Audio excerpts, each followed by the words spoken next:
One mic. All I need is one mic. What's the name of the show? One mic with Big Mike. You know, ain't nobody getting hurt, ain't nobody, there's no crime being committed. And they say his style is too urban for the radio. This is real life stuff that's happened to me. Well, you know what? You, and you. One mic with Big Mike. I like to be able to do what I want to do. A sports talk show, but no subject matter is off limits. Meek Mill's concert is not called the Hell Yeah I Bang Khloe Kardashian concert. And now, your host, Put your hands together for the one, the only Big Mike. All I need is one mic. Welcome to a Wednesday, hump day. I'm sitting here all day thinking it's Tuesday, but I forgot myself.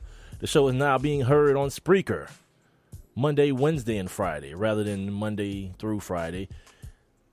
Trying to free up some time, make some bucks, make some dollars. Gotta do that.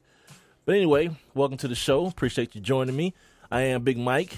Once again, you're hearing the show on Spreaker.com, and it is available on the Spreaker app as well for your mobile devices, whether you have a Windows phone, you got an iPhone, you got an Android device, anything you might have that's mobile, go ahead and download that Spreaker app. You can also follow me on Twitter and Instagram at the number one, MICWITHBIGMIKE.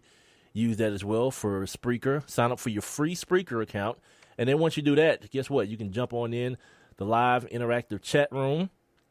Holler at me. Tell me what you think about the show. If you think I'm an idiot for what I'm saying, or if you agree with me, or if you guys want to have conversation amongst yourself, feel free. I'm also on Facebook.com/ONEMICWITHBIGMIKE. No live stream tonight. No live stream. Just doing the audio tonight because I figured after the debacle that happened on Monday, if you don't know what I'm talking about, I actually did a whole show and didn't have the console activated. So it only recorded through my laptop mic and the video was going. So the audio that I got came off the video and it wasn't very good. It wasn't clean like the audio you're hearing right now. So I decided to delete it. That's why it looks like if you look on my Spreaker account, on my page, you'll see that there is no show for Monday because I decided, because of the way it sounded, and I tried to clean it up, it was no hope for it. there was no hope. So I just, I went ahead and let it be, and got rid of it. So sorry about that. But if you're not hearing the show live, you guys can also hear the show via the podcast on Spreaker, or they do upload to YouTube and to SoundCloud as long as I clean my SoundCloud out, which, that's been a bit of a chore, to say the least. But I'll try to stay on. They do send me messages telling me that the limit is, I'm over the limit because these shows are obviously 2 hours long. So it takes up space a lot faster than me and the people who post songs and things of that nature. Speaking of the length of the show, I decided on something else too. The 2 hour thing, I'm not going to be real strict on the whole 2 hour thing. Like if I got an hour worth of stuff to say, I'm going to say my hour worth of stuff and get the hell out of here. I'm not going to push it. And I don't think I have been. But, as I do my prep for the show, sometimes I realize I'm reading and I'm looking at stuff that really doesn't matter to me. My premise for doing the show was to do something different. Not necessarily to come on here and break down games and X's and O's and all that kind of foolish stuff. Or definitely not the phony stuff. Like, who you think the best running back of all time is. All that nonsense craziness that you hear being done. And definitely not that whole, embrace debate crap. I'm just going to talk, right? I'm going to talk. If you're in the chat room, you guys can talk back to me. But we're not going, whatever. If it turns into a debate, it turns into a debate. But it's not going to be one of those pre-contrived things where, and I guess I can't do it anyway because it's only me. And then it's the people, you guys are genuine. So whatever you say is what you say, but I'm not going to be a forced contrarian. Just because you say one thing, I force myself to say the other thing to make sure that there's dialogue going back and forth. I don't give a damn. I'm sitting here by myself. I do it 3 nights a week now. I'm cool. Speaking of being here by myself, you guys who join me on the show and you guys who listen and follow me on Twitter and Instagram and Spreaker and all those things, I want to make sure I show my gratitude. So what I'm going to start doing is some giveaways, and I'm starting pretty high on the totem pole when it comes to giveaways. No keychains and like little trinkets. I got some new era hats. Got them coming in Actually, they're coming in one by one, which is weird. But yeah, coming in one by one, some Atlanta Braves stuff. If you check out my Instagram, the number one MICWITHBIGMIKE, you'll see a picture of a couple of the hats that I'll be giving away. I'm gonna try to start doing it next week. By Friday, I'll have the avenue in which I'll be giving them away.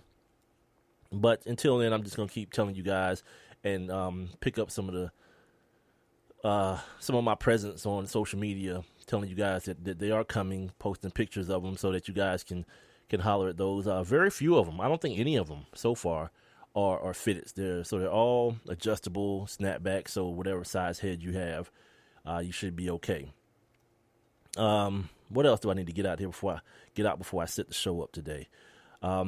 Tonight, one of my favorite new shows, American Crime, comes back tonight at 10 o'clock. And it comes on at 10 o'clock because it's kind of racy. It's about a lot of different issues, sexuality, race, different kind of conflicts, violence, and things of that nature, how the police handle certain things, certain issues. It's a wonder. I read a not a review of it, but they did some media screening, so people got to see a couple of the first episodes, and yeah, it should be as good as it was. If you didn't see it the last season, I suggest that you go ahead and binge that. Go ahead and hook that up. It's on ABC. It comes on tonight, and I'm going to talk about it on Friday, not tomorrow, because I got to keep reminding myself it's Monday, Wednesday, and Friday. So that happens. Also, right after I set the show up, I want to talk about something that happened yesterday. It had nothing to do with sports, but after I got through working out yesterday, I came up. I was getting ready to get in the shower, and I turned the TV on, and it was on either CNN or MSNBC or one of those channels, and the president was on talking about his new the executive action that he's taken in the way of gun reform and how available guns will be to people. And something happened, man. Something that I kind of saw it happening as it was happening. One of those type things, like you kind of see something developing as you're watching, and it's like, yeah, this is about to go down. So I want to talk about that here in a second. But first, let me tell you guys what's coming up on tonight's show. As always, in the second half hour of the show, we do our daily segment called On This Day, where I take a couple of factoids from the history of sports and let you guys know what they are. Some things that happened on this particular day in history as they relate to sports. And we do that every day at the bottom of the hour, unless there's a guest. I usually reserve that second half hour for our guests when we do have them. And I'm working on that as well, because I know the NFL draft is coming up, the Super Bowl is coming up, and all these big things are coming up, and you guys want to hear from people a lot more qualified than me to talk about these type of things. So yeah, we'll definitely I'll definitely be on that. This is a one-man band here. I'll definitely be on that and get you guys try to get you guys covered with that. I'll also talk about, I want to get into the developments of the Al Jazeera reports, the doping reports that included guys like Peyton Manning and James Harrison and Clay Matthews and Julius Peppers, and guys in Ryan Howard and Ryan Zimmerman of baseball fame. I want to talk about that as well, because some more things have happened. And I told you guys, like when I brought it up the first day that the documentary was on YouTube, or the day after is when I brought it, because it came on Sunday.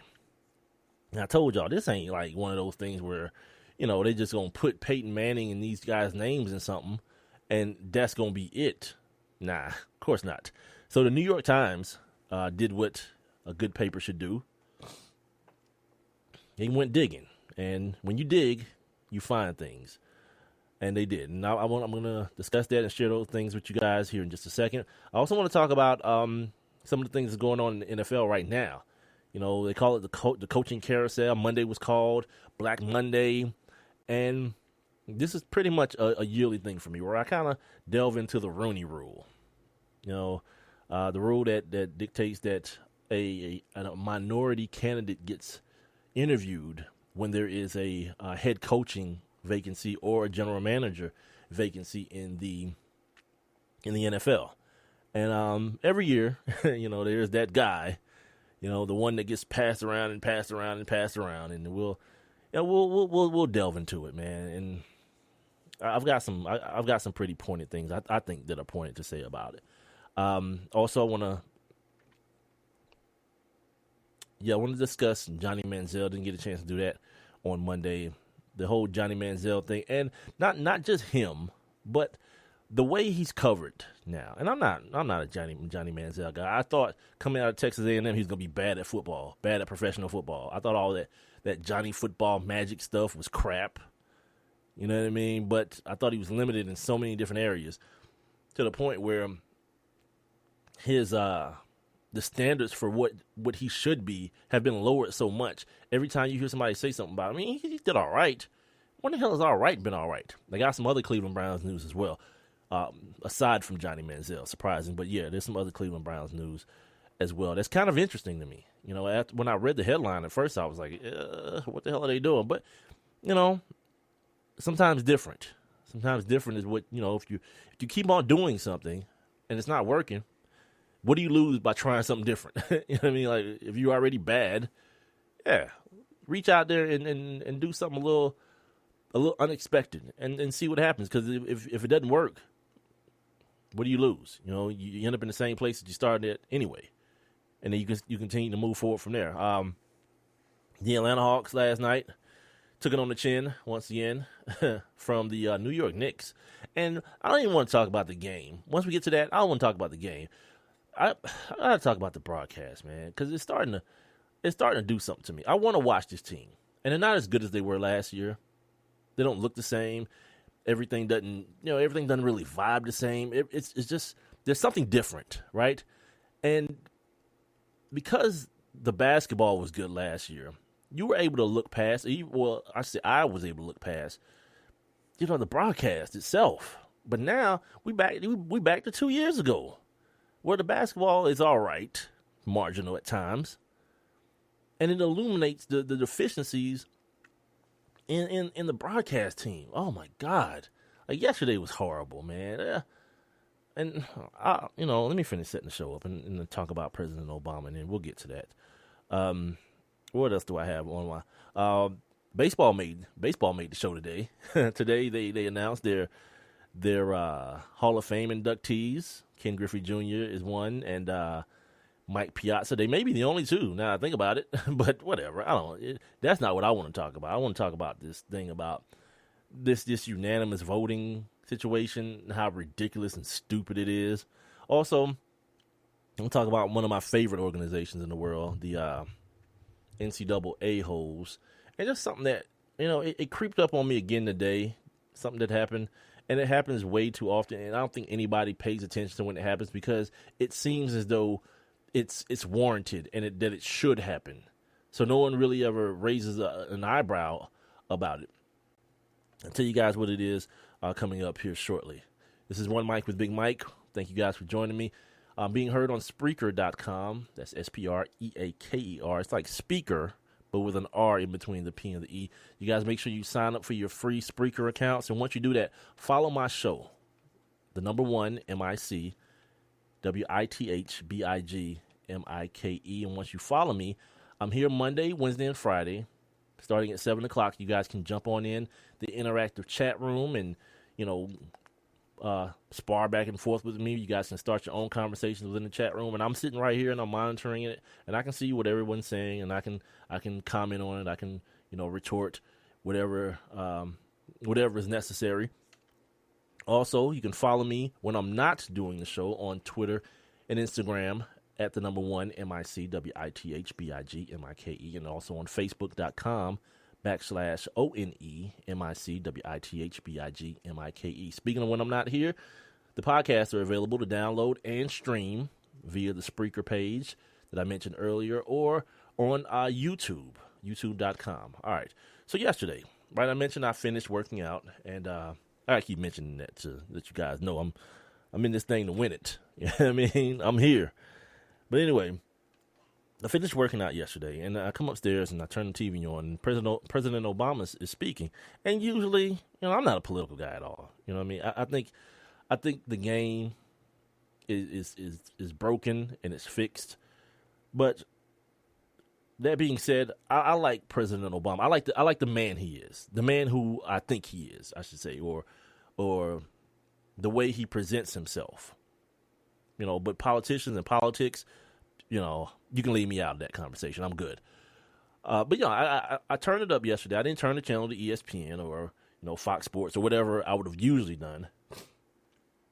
And I listened, and he was talking about gun reform. Maybe I didn't turn it because I read the bottom of the screen or something. But needless to say, I didn't turn it. So I turned it up, and I guess I caught like the most of it. I caught like the beginning of it. And he's talking about, the reasons that he's taking the action that he's taking. And by action, I mean he's taking executive action, which means he's not waiting on a bunch of, bureaucrats and a bunch of people with money and the NRA to have their say about, why you shouldn't make it harder for somebody who's on a damn terror list that you won't even let on a plane. Why you won't let them go get a gun? Why you won't let some fool, just some idiot, unlicensed, show up at a gun show, pop his trunk and start selling guns in the damn parking lot? Why all those things don't seem like bad ideas to anyone, even after, like Sandy Hook and the stuff that happened in the church in South Carolina and the stuff that happened in California a couple weeks ago. Even after that kind of stuff, when everybody wants to start talking about mental health and all this kind of stuff, people really don't give a damn. Nah, because when somebody just raises what's a good idea, and he mentioned it during the speech that, of course, it's not going to eliminate everything. You know what I mean? But if you can try, if you can make the effort, why not make the damn effort? But that ain't enough. And let me get to the part that I was most, I don't even want to say impressed by. It's just like I saw it coming. Like yesterday, he kept mentioning those kids, man. He kept every time he said something, he kept reverting back to the kids being murdered, man. And I was like, man, this dude ain't gonna be able to hold up, because it was almost like he took it personally, and as well he should, and everyone should. When our kids and our babies are under attack, everyone should, man. I remember the show I was producing here in Atlanta, the day that Sandy Hook thing happened, and it was, oh my God. I'm a person that I get sad, like everybody gets sad, but I'm not really a outwardly emotional person where like I cry and all that kind of stuff when I get real emotional.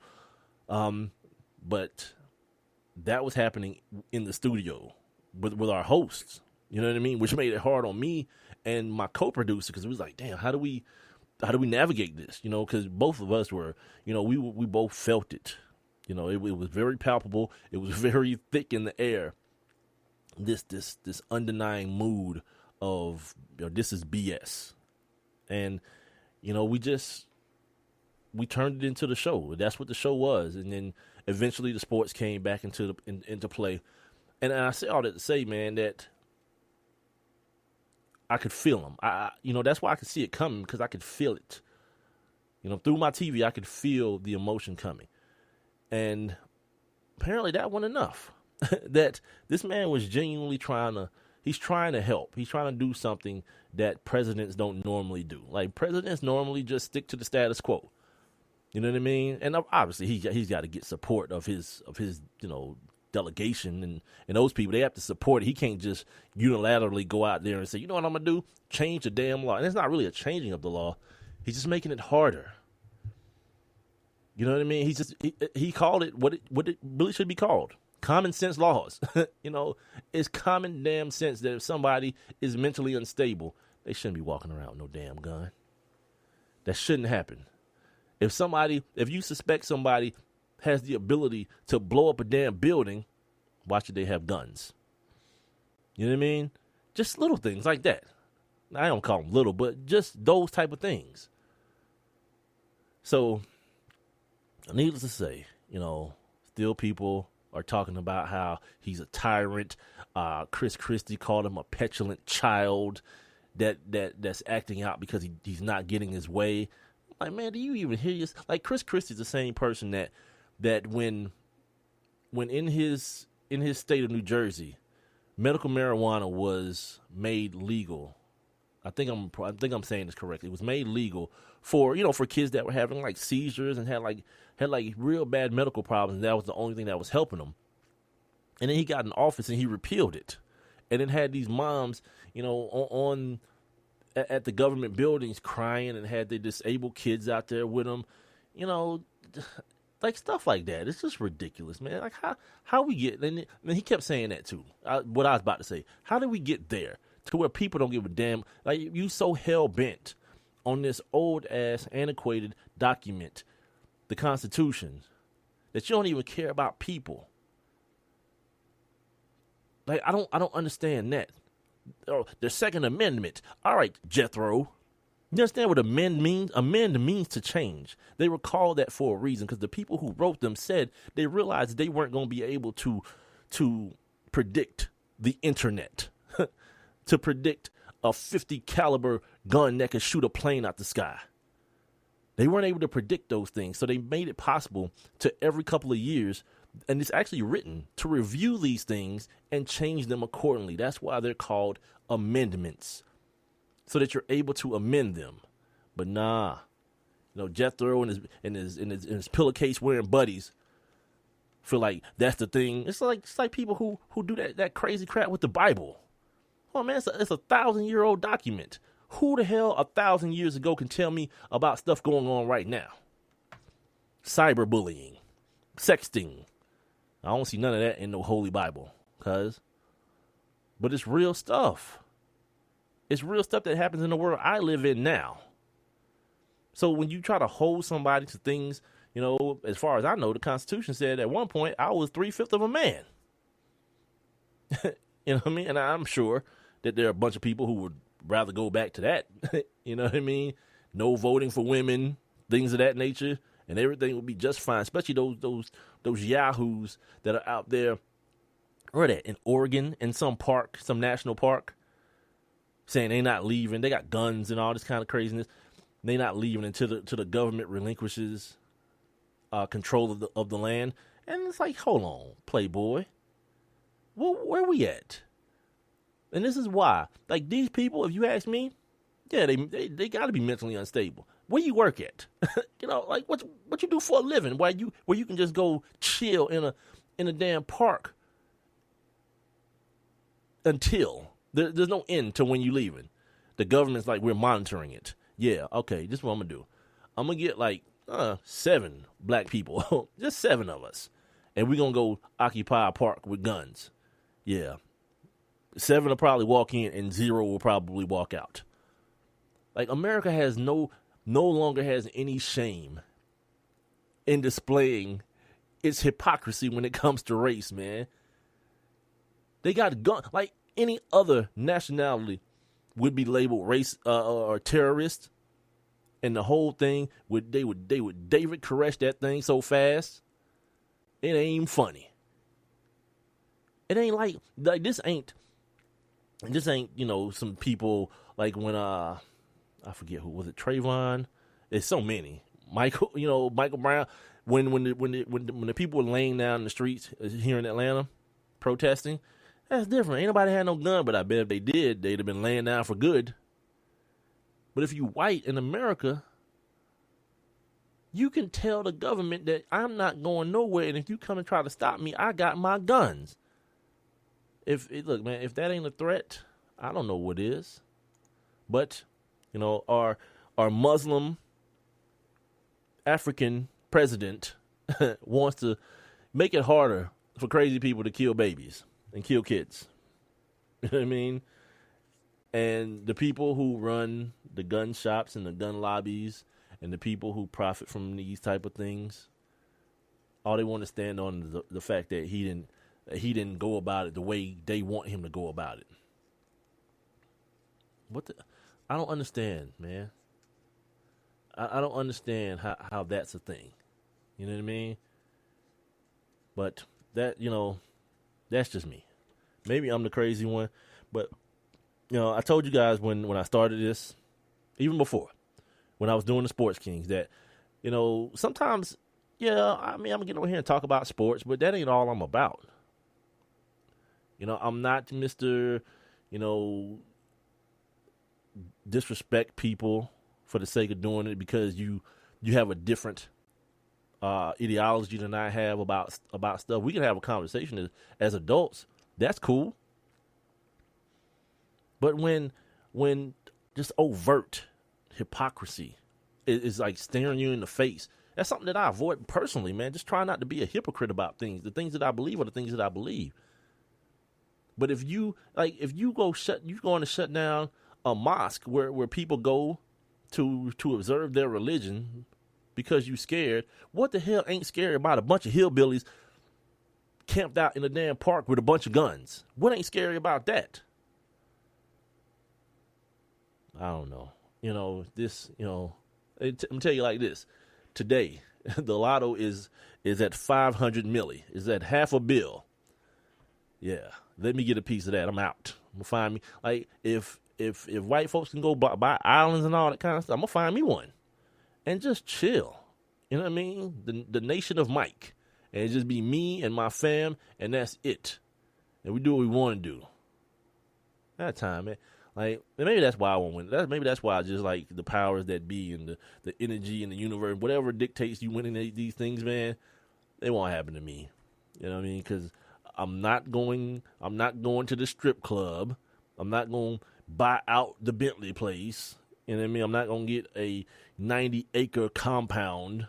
Or maybe I will, be honest with you, just because if that's the next best thing to me being able to leave this joint, I'm not gonna be stupid, man. I'm just trying to go somewhere where I can enjoy it, like to some civilized place in this world where, like, my health isn't something arbitrary. Well, if you can't afford it, you just die. All right, I guess, but all right, it doesn't make sense to me at all. So anyway, that's what I saw yesterday. Again, coming up on the show, damn, we're already through the first half hour, damn near. My bad. Anyway, so we'll talk about in the next half hour. We'll get through on this day. I'll get through it pretty quickly. I've been kind of BSing with it for the last couple of shows, but I'll try to get through it pretty quickly. I don't think there's that many. No, there's only a couple of topics to get through today. Don't forget, the giveaways will be coming. The New Era Michelin-S caps that I've got coming in slowly but surely. If I have a video on here, I'd hold one up. I got one. Well, I have one of mine on. Again, it's not going to be used hats. They're brand new hats that I'm just, be giving away to show my appreciation for the people who support the show, whether you support it live at 7 o'clock Monday, Wednesday, and Friday, or if you take the time to download the situation or stream it after the fact, I appreciate it just the same. And I can't tell, the Spreaker people, they put together the website in a good way where you can tell where people are listening from, not your exact location, but what city and state you're listening from. They tell you how many people today versus yesterday, how many people like. By the way, when you hear the show, hit the little heart button, man. Give me some likes, man. Let me get my likes up real quick. As well as follow me on Spreaker. Again, it's Spreaker.com or the app. It's an app for all your mobile devices. Just go to the number one. Just search the number 1 MICWITHBIG MIKE. Follow me, and then you can jump on in the chat room while I'm talking about President Obama, or if I'm talking about, I don't know, any other craziness that happens. Trayvon. I'm about to talk about Peyton Manning again here in a second. I'm going to talk about the Hawks in a minute. I'm going to talk about what else? Steph Curry. My favorite guy to watch. Like, last night was horrible. They played the Lakers last night, and it just got out of hand, and the Lakers are so terrible, and yeah, it ain't a good look. Anyway, I'm going to take a break here, come back, and try to get this thing back on track, but I had to share my thoughts on the whole President Obama thing with you guys. So I'll be back. This is One Mike with Big Mike. When is the best time to talk to your family about staying in touch during a disaster? When floodwaters reach your door? When wildfires are engulfing the edge of your neighborhood? Or an earthquake is destroying buildings? When a tornado is tearing through town? Or or a hurricane strikes? Or is the best time perhaps today? During a disaster, you may not be able to stay in touch with your family or friends as easily as you think. And it's not always as simple as using your cell phone. That's why now is the time to take action. Go to ready.gov/communicate and make your emergency plan today. Don't wait. Communicate. Brought to you by FEMA and the Ad Council. This is Nnamdi Asamoah. I play football for the Philadelphia Eagles, but what I do off the field with United Way might be more important. I'm a volunteer tutor and mentor. Why? Because over 1 million kids a year drop out of school, and that's not okay. It takes 12 years to create a graduate, but it takes about the same time to create a dropout. And the difference between a child becoming one or the other could be me, or it could be you. Studies show that if we get to these kids earlier, their chances are better. And kids who read well by 3rd grade are more likely to graduate. So join me in United Way. Suit up and take the pledge. Become a volunteer reader, tutor, or mentor. Because when a child succeeds, we all succeed. Give, advocate, volunteer, live united. Take the pledge at unitedway.org. Brought to you by United Way, the Ad Council, and the National Football League.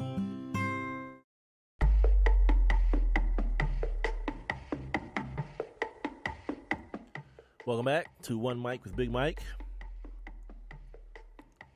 Heard on Spreaker.com and the Spreaker app. Every Monday, Wednesday, and Friday, 7 o'clock. It's like 7 until I'm done with a 2-hour cap on it. You know what I mean? It's a 2-hour cap on it, but like I say, I'm not going to ever do like a 12-minute show. I'm not going to do that. But like if an hour is all it takes to get out what I got to say, an hour is all it takes. You know, first and foremost, because guess what? Football season's about to end here in a couple weeks, and you know, basketball is basketball until the playoffs start. I actually got some college basketball in. Got to see this kid, Ben Simmons, the kid from LSU last night. He didn't really do much, and good thing about it, the very good thing about it. And the night before that, had some double overtime action going on, Oklahoma and Kansas, so that was hot. But the one thing that actually I don't really do the whole college basketball thing during the season, like in season. For what? You know what I mean? Like the LSU thing is different because from what I'm understanding, there's a big possibility that they won't make the tournament. So the best player in college basketball, you won't get to see on the biggest stage, which is, you know, it's a damn shame. You know, but for what it's worth, there's some pretty. I'm trying to find the right qualifier because it wasn't good basketball. It was exciting, like most college basketball is, right? Like college basketball just ain't really that good. You know, it's a bunch of up and down, missed shots, missed free throws, and clutch, and you know, and when the dude hits a free throw, you know, with 4 seconds left to put the team up by 1, you're like, damn, really? That happened? Like you don't even expect it to happen. You expect him to miss. But last night was, it was cool. It was actually pretty cool. Let's see here. Oh, on this day. So yeah, right now is when we take our daily look back, and we call it On This Day. Now, let's take a look back. On this day. And like I said, I'm going to try to get through this as quickly and painlessly as possible so we can move on, talk about this Peyton Manning situation, or better yet, call it the Al Jazeera doping story. I mean, you know, move it forward. On this day in 1681, the first recorded boxing match ever happened. The Duke of Albemarle's butler versus his butcher. Like this is one of the see, this is like rich people having fun at the expense of their help. Like, yeah, somebody go get the butler and go get the butcher. They're gonna fight. And please believe, 1681, bare knuckle, cuz ain't no gloves. It's bare knuckle with just regular pants on and no shirt. You seen the pictures. On this day in 1896, the first U.S. women's 6-day bicycle race started at Madison Square Garden. You gotta be a woman to ride a bike for 6 days because the man parts I don't know if you could. I don't know how Lance Armstrong and them boys. Well, he only had one, so it was easy to just like move that one to the side. I'm an idiot. On this day in 1951, Indianapolis beats Rochester 75-73 in an NBA record 6 overtimes. 6 overtimes, you only scored 73 points. Yeah, the Brewers hadn't made their presence known yet in the NBA at that time. 75-63 in 6 overtimes. Man, if that junk happened today, both teams would have 200 points. On this day in 1976, ATL stand-up Ted Turner purchased the Atlanta Braves for a reported $12 million. Yeah. Good luck today. I heard somewhere the other day, I read something that said 2 Chainz wanted to become a part owner of the Atlanta Hawks. Yeah, that's all words. Like, where were you when the sale was actually happening? When the dudes with the real long money showed up? Yeah, crickets. Yeah. Do I have that? Yeah. Oh, that ain't it. Damn it. Yeah, that's what I was looking for. Anyway, on this day in 1980, the Philadelphia Flyers set an NHL record of 35 straight games without a defeat. On this day in 1995, one more time for the ATL, the Hawks, Lenny Wilkens becomes the winningest coach in the NBA history with 939 to that point. On this day in 1999, the National Basketball Association and its players agreed to a tentative labor agreement to end a 6-month lockout. That's the year the Spurs won that year. That's one of the times they won. On this day in 2010, NBA Commissioner David Stern indefinitely suspended Washington Wizards guard Gilbert Arenas without pay. This was the beginning of the end for old Agent Zero. Arenas had admitted to bringing guns into the Verizon Center locker room and was under investigation by local and federal authorities. Of course, you play in Washington, douchebag. And guess who else shows up at those games from time to time? Yeah, the damn president. I think Javarius Crittenton was the other guy who's now going to jail for murdering the wrong person. You can't murder the right person, but you know what I mean? He is a mistaken identity thing and some. Anyway, Javarius Crittenton gets no more time on this show.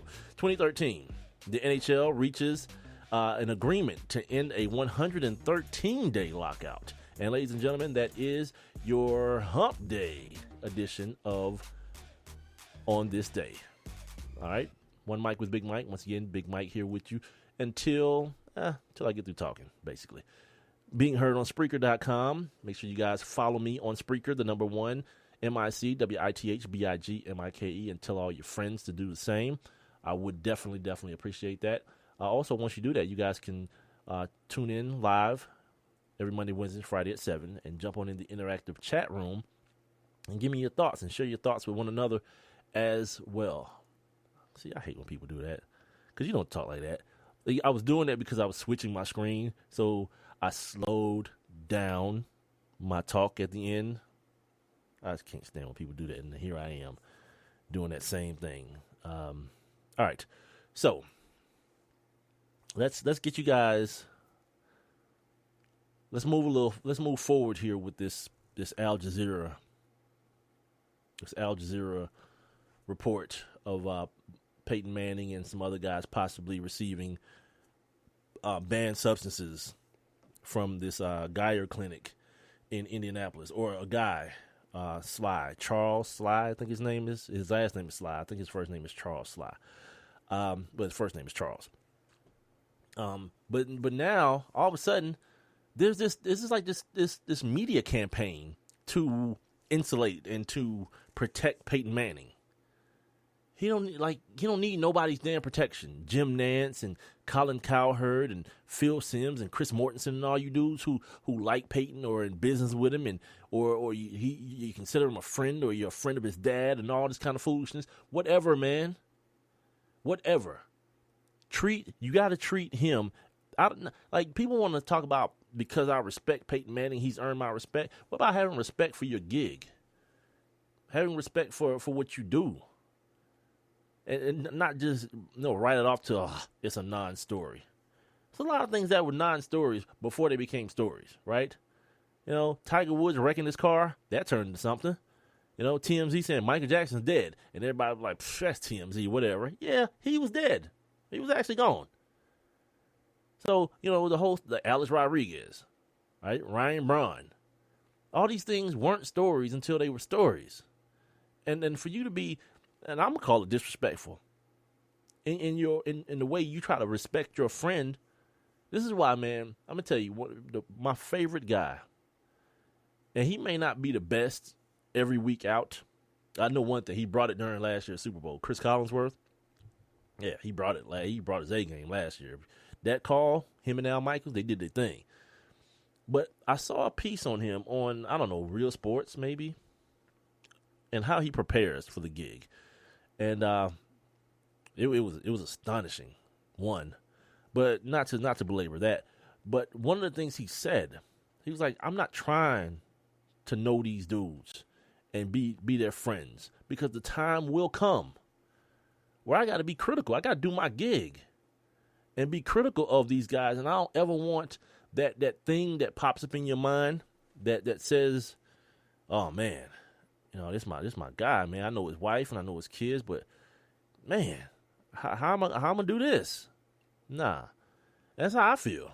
You know what I mean? Like, it's a lot of dudes that do this particular style of talk and radio and broadcasting, and their main gig is to be running up on dudes all the time. A dude right here at the station I used to work at got fired for doing a thing that I would assume everyone knows, not even just people who cover sports. Like, he's at work on a press pass asking for an autograph during the post-game interviews. Yeah, that happened, and he was gone quickly. But I'm a person that don't care. You know what I mean? I don't care that much. It's dudes that I've met and talked to, and I'm like, man, he's a pretty cool cat. I'm gonna do it here in a second with Dominique Wilkins. Like, Dominique Wilkins is a swell guy. He is, man, and he's one of the pure guys out there, man.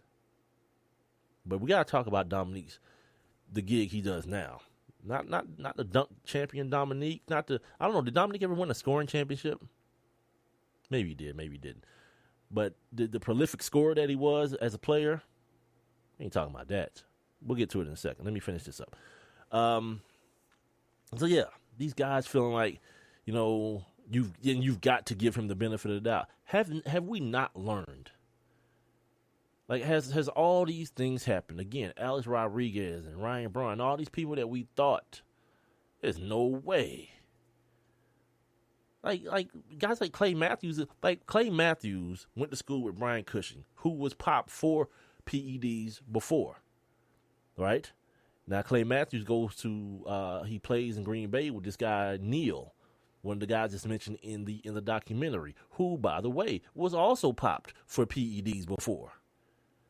So, like, don't blame me or anyone else for being what the sports world has taught us to be, should have taught you to be, very, very skeptical of anybody. Like, nobody is immune. Especially when you got dudes who are trying to extend their careers, and dudes who don't want to let go of whatever sport it may be. It may be football, basketball, whatever it may be, baseball, and they find a way to continue that. Yeah, whatever, man. And then you got these people who are seem to be uninformed, going out of their way to discredit Al Jazeera as a news organization. Because if you're not an American news organization, you can't break these kind of stories. And the reality is this: as in America, I think in America is being made much more is being made of it than anywhere else, simply because no one ever said Peyton Manning took HGH. Even the dude who came back and said, "No, I was just lying the whole time." Sly, nah. What he said was, we shipped it to his in his wife's name to their house in Florida, and it was just left for you and me to be smart enough to say, you know what, something's rotten here. something smells. This dude is 37 years old, no team, lockouts going on or whatever's going on. Yeah, he's gotta find a way back after 4 or 5 neck surgeries. You gotta find a way back. And the whole time, if you remember, they was talking about regenerating nerves, man. We got to find a way to get those nerves regenerated. I don't know if a hyperbaric chamber does that. But once again, I guess that ain't none of my business. It's just, it's weird. I'm trying to find these, because what was really crazy is that now, to forward the story, Ryan Zimmerman and Ryan Howard are suing Al Jazeera for defamation. All right. Let me explain something to you guys, because it's all about the correct information. First of all, this is a fool's mission, and whoever's giving them legal advice is robbing them. They're stealing money from them. It's all about the billable hours. This isn't anything that's winnable. If anything, you're going to come out of this thing looking worse. Here's why. In order to win a defamation lawsuit, the plaintiff must prove that the defendant has made a false statement that injured the plaintiff's reputation, causing him financial loss. Defamation can take either one of 2 forms: libel, the written statements, or slander, spoken statements. All right. Under the law, so-called quote-unquote public figures, those who live in the public spotlight, including most professional athletes, are required to meet a higher standard in order to prevail in a defamation case. Rather than merely prove that the defendant made a false statement that hurt their reputation, public figures must instead prove that the wrongdoer acted with quote-unquote actual malice, meaning they did it on purpose. They had a vendetta or something of that nature against you. All right. A public figure can prove actual malice in one of 2 ways, neither of which is easily established. First, the plaintiff can prove that the defendant knowingly published a false statement. Alternatively, in English, the public figure can show that the defendant published the report with reckless disregard for its accuracy. Now, these people are saying, first of all, they had a guy on tape, 1, and 2, they double. She said she doubled and triple sourced it. I'm sorry I didn't look up the lady's name, the reporter who did the documentary. But she was on the Today Show. She was on CNN on Sunday. I saw both of them. And on CNN, she said she had 2 more sources that were unnamed that she could not name, probably because, there are guys who do it too, and they don't want their names and stuff out in the public like that. Now, as far as Ryan Howard and Ryan Zimmerman, they'll either have to prove that Al Jazeera definitely knew that Sly's allegations against the players were false, but yet still published them anyway, or else that Sly was such an unreliable source that the network, acted recklessly by publicizing his allegations without further substantiation. Sorry. Yeah. Then they do have that. It's reported that they have that. And then 2, the fact that the guy worked at the clinic and he spoke about these things, the way these chemicals and these drugs, the way that an actual chemist would. So with all that being said, look, man, you might need to just lay that to rest, cuz you might not even need to keep on playing that game. Because first of all, here's the other thing about this whole Al Jazeera thing: your money ain't long enough. These people are backed by the cats that run Qatar. Where they're having all those controversies about the World Cup and all that rich country. Yeah, this is their news organization. They're the ones who back the news organization. Let me say it that way. So yeah, it's gonna be a problem. You know what I mean? Moving forward again, and this is One Mic with Big Mike.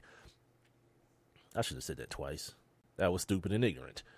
Anyway, the New York Times actually, I mentioned this earlier. They did a little bit of digging to try to connect the dots a little bit more so than the average person like myself or you or anyone else could. This is another news organization, and they must be credible because they're American, and they even have it in the title, New York Times, right? Everyone's heard of it. So they I'm trying to see who this is, who did this, because I got this off of, I read it on the New York Times, but I got the actual article that I'm looking at off of Rob Littau's site, Black Sports Online. And it mentions here the people who, okay, anyway. It says nearly all of the athletes he named, Sly, are clients of a guy named Jason Riley, a fitness trainer based in Sarasota, Florida. Sly is a business partner of Riley's. When Sly applied for a pharmacist license in Florida, he used Riley's address. Riley and Sly founded Elements Nutrition, a nutritional supplement company whose website and Facebook page feature many of the athletes Sly mentioned on camera. Zimmerman is featured on the website, Howard, Neal, and Keller on the Facebook page. So there's that. They talk about how he's mentioning all these things like metasomal growth factors, stem cells, and pig brain peptide.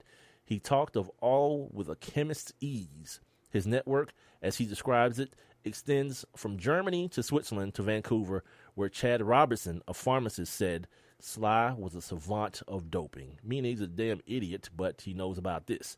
The Al Jazeera report, nor Sly ever said that they had knowledge of Peyton Manning taking any HGH.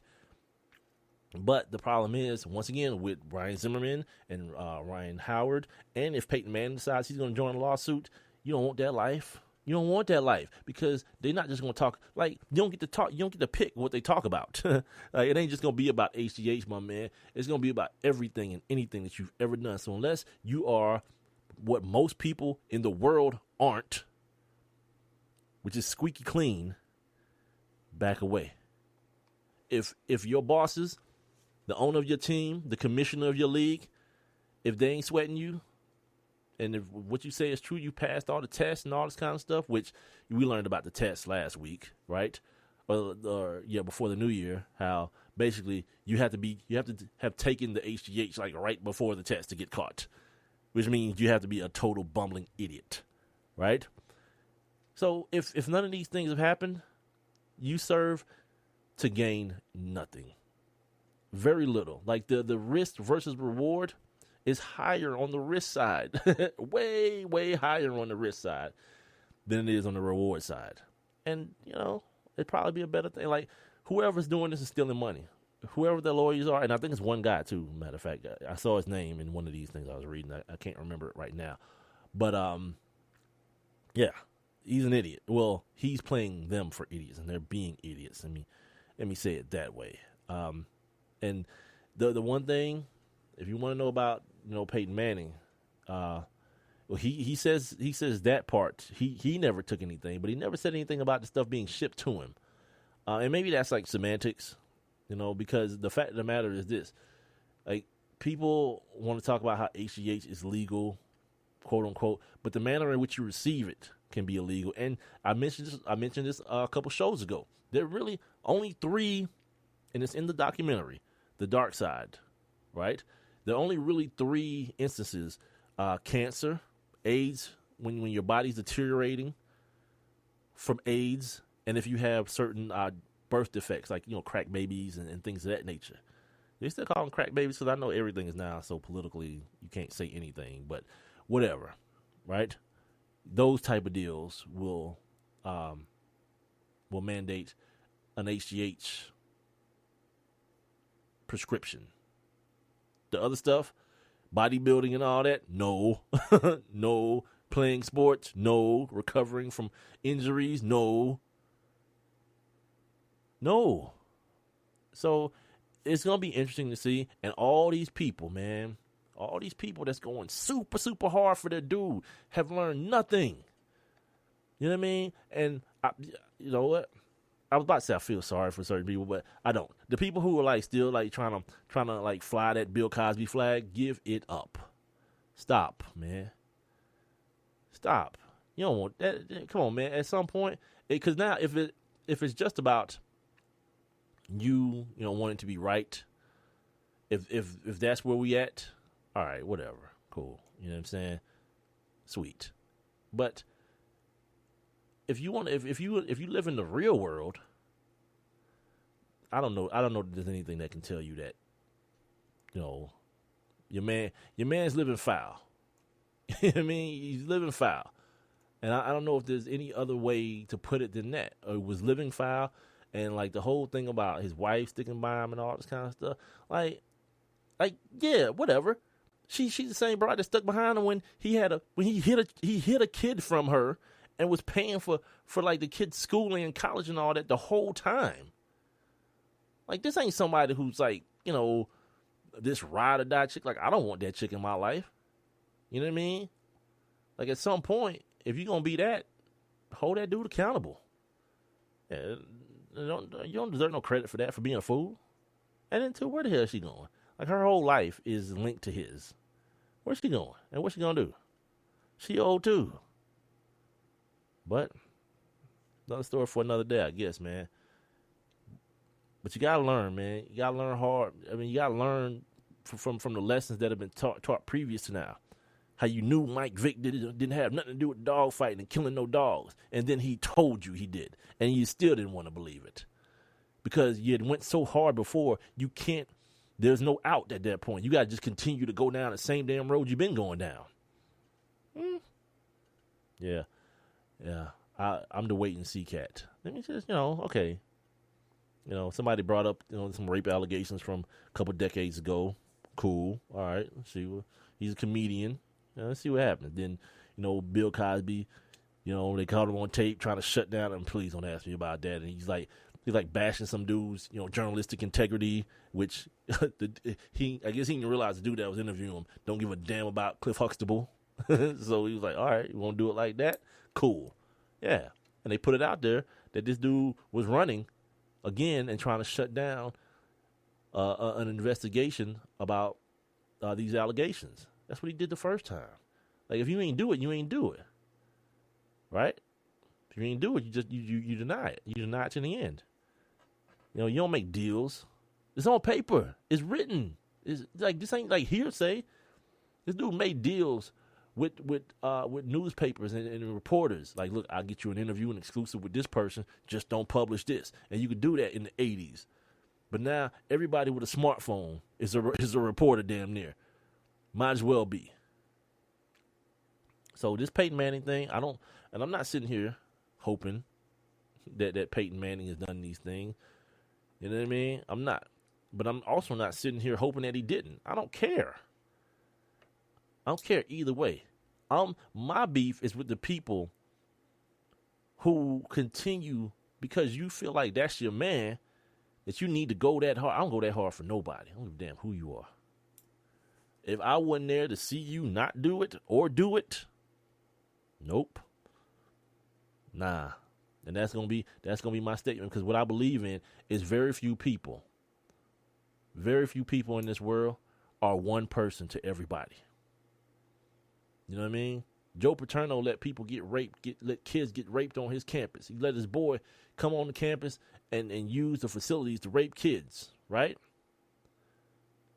But to other people, Joe Paterno's a father figure. To other people, Joe Paterno is a great coach. Yeah, he can be all those things, all at once, because that's what human beings are. We're complex. We're complex organisms, right? So if you want to continue to, bury your head in the sand and, there's no way, Peyton Manning has way too much integrity. Sometimes, you know what? A right man can be put in the wrong situation and fail like the rest of us. It don't make him less of a man. It don't. Until he start doing that Ryan Braun stuff, where he start trying to like ruin people's careers, people who make honest livings, like the dude that collected Ryan Braun's sample, and he was like, nah, he must have done something with it. Cost that dude his job. Yeah, you're a terrible human being.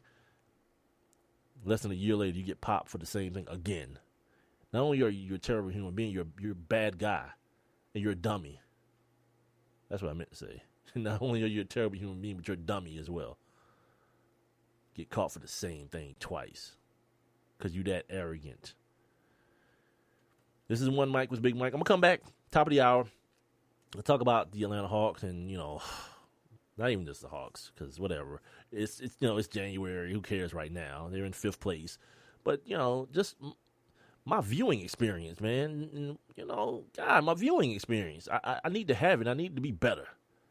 I'll talk about that next. This is One Mic with Big Mike. Go, Caleb! Come on, hit a homer, Jesse. Let's go, guys! Hey, did you guys know that kids who play sports earn more money when they grow up? Of course. I knew that. Hey, did you guys know that kids who read books have a bigger vocabulary? Oh, yeah, absolutely. Mm-hmm. Wow, Jinx. Did you guys know that friendly children have more friends? Mm-hmm. Oh, yeah, Mm-hmm. yeah. That's true. I knew that. Did you guys know that winter babies are better at music? Everyone knows that. Oh, yeah? It's pretty obvious. Yeah, so yeah. obvious. Oh, hey, guys. Did you know that most people think they're using the right car seat for their kid, but they're not? Huh. I didn't know that. I'm pretty sure I knew that. I'm pretty sure you didn't. Parents who really know it all know for sure that their child is in the right car seat at the right age and size. Visit safercar.gov/the right seat to make sure your child is protected. Brought to you by the National Highway Traffic Safety Administration and the Ad Council. Hi, this is Terry Crews, actor, former football player, game show host, father of 5, and all-around big dude. I'm also an expert on drama. I know all kinds of drama. There's the good kind that comes with having a house full of kids. There's the bad kind, like season-ending injuries. There's the necessary kind, like having an agent in Hollywood. And there's silly drama, like the drama around my percolating pectorals. And then there's the drama you can skip. Skip the drama that comes with not having your high school diploma or equivalency. Find free adult education classes near you and finish your high school diploma. Visit finishyourdiploma.org. Or text diploma to 97779. Message and data rates may apply. Reply STOP to opt out. That's diploma to 97779. And leave the drama to actors like me. Brought to you by the Dollar General Literacy Foundation and the Ad Council. One Mic. All I need is one mic. What's the name of the show? One Mic with Big Mike. You know, ain't nobody getting hurt, ain't nobody, there's no crime being committed. And they say his style is too urban for the radio. This is real life stuff that's happened to me. Well, you know what? You, and you. One Mic with Big Mike. I like to be able to do what I want to do. A sports talk show, but no subject matter is off limits. Meek Mill's concert is not called the Hell Yeah I Bang Khloe Kardashian concert. And now, your host. Put your hands together for the one, the only Big Mike. All I need is one mic. One Mic. Back for hour number 2 of One Mic with Big Mike, or the second hour. I want to put myself in a box here. But yeah, the second hour of the show. Yeah, I am Big Mike. And look, before I get into this Hawk stuff, I got to mention this because I just saw this during the break. And I was going to mention it. I was going to mention it later in the show if I had time. But this just happened, I guess, 25 minutes ago. LeBron James, his marketing agency, has cut ties with Johnny Manziel. And, like, who didn't see that coming? Like, at a certain point, like, you doing Snickers commercials and, you being in McDonald's commercials with LeBron and Drake making songs about you, that's cool. But no one cares when you can't ball, player. And then especially when you become a liability to your own brand. I can't have you around. Like, that dude's about his business. Here's the quote from LRMR CEO and co-founder Maverick Carter. He said, "We've decided to end our formal business relationship with Johnny. I will continue to support and advise him as a friend. However, because Johnny needs to focus on personal growth, the next phase of his career, and because LRMR continues to expand beyond marketing, we made the mutual decision," no you didn't, "that it was best to terminate our business relationship." That's quote unquote. And when LeBron, earlier today, matter of fact, LeBron was asked about Johnny Manziel and all the stuff that he's going through. If you didn't know, people were saying that he was in Vegas over the weekend when the Browns were about to play their final game. And you say, why is that a problem? Well, you already hear why it's a problem. First of all, the Browns were about to play. He's a member of the Browns. At one point, was a starting quarterback. And then all of a sudden, a video came out of him at Mike Evans' house singing Future again. He loves Future, doesn't he? March Madness, same song. Talking about the dirty Sprite in a styrofoam cup, but whatever. So that happened, and apparently he had some cans in his hand that looked like beer cans, but no one wanted to speculate or whatnot. And very soon after that, he found himself in the concussion protocol. Like, how? What? How that happened? The last time you saw him, he was coming off the football field being a baby about losing and smacking and slamming his helmet on the ground, which, by the way, again, another pass given for that. But moving on. No, you find yourself in a concussion protocol, and then Saturday night there were reports that people saw him in a casino and people saw him at restaurants in Vegas. And he replies to those accusations by posting a photo, not a video, a photo of he and his dog laying on the carpet saying, Saturday night, just me in here chilling. It's like, here's the thing, dude. If you're in Vegas and people are spotting you, first of all, just, disappear. 1. 2, don't respond, because your response looks idiotic, it looks contrived, and it looks like you were already planning on a way to hide your whereabouts anyway. Bad move, cuz. And so Sunday comes, he's in a concussion protocol, so he needs to meet with the doctors on Sunday morning. He doesn't show up for that, right? And people were feeling like he's trying to force his way out of Cleveland. Which for that part, I don't blame him. But, be a pro. Be a damn professional. And then Monday, when everybody's there to clean out their lockers and get the coach's final, speech or whatnot, exit speech. Well, I guess they probably didn't get one because Mike Pettin got he got the axe. So anyway, people said they saw him at the facility that day. But this that pocketbook stuff. I know his people got money. His moms and his dad got they got that oil money. But LeBron said, "I'm good. You ain't that guy no more." And all this, you steal my friend stuff, whatever. Yeah, it just sounds good. And the other thing that I was going to mention about this, and I'm going to get to this Hawks talk in a minute, but the other thing I was going to mention is that this whole lazy reporting that, you know what, now Johnny Manziel's going to end up in Dallas. Why? They've had their share of bad backup quarterbacks in the form of Brandon Weeden, another Cleveland Browns 22nd overall pick, ironically. Matt Castle, Kellen, what's the boy's name? Kellen Moore? What is his damn name? The kid from Boise State. Yeah, they've had their share of that happening. Now, I'm not saying it's not going to happen, but I think it's just lazy to try to put together those type of dots when, everything before with Jerry Jones, people had to hold him back from drafting. He's the owner of the damn team. If he wanted that dude would be a Cowboy right now. And then the RG3 thing is like his parents, they were doing the most. They showed up at the final Redskins game with RG3 Cowboys jerseys. They weren't even playing the Cowboys, or were they? Yeah, they did. They beat the hell out of them too. Yeah, but either way, you show up at the game with the Cowboys jersey with Griffin the third on the back. That's kind of disrespectful. You know what I mean? It's like they didn't do. Well, I ain't gonna say they didn't do nothing to RG3. They did a bunch of lying, one, but he didn't do anything to help himself either. You know what I mean? I think both parties are, whatever's going on with RG3 with Robert Griffin, both parties are as culpable as the other. Like, no one's clean in that scenario.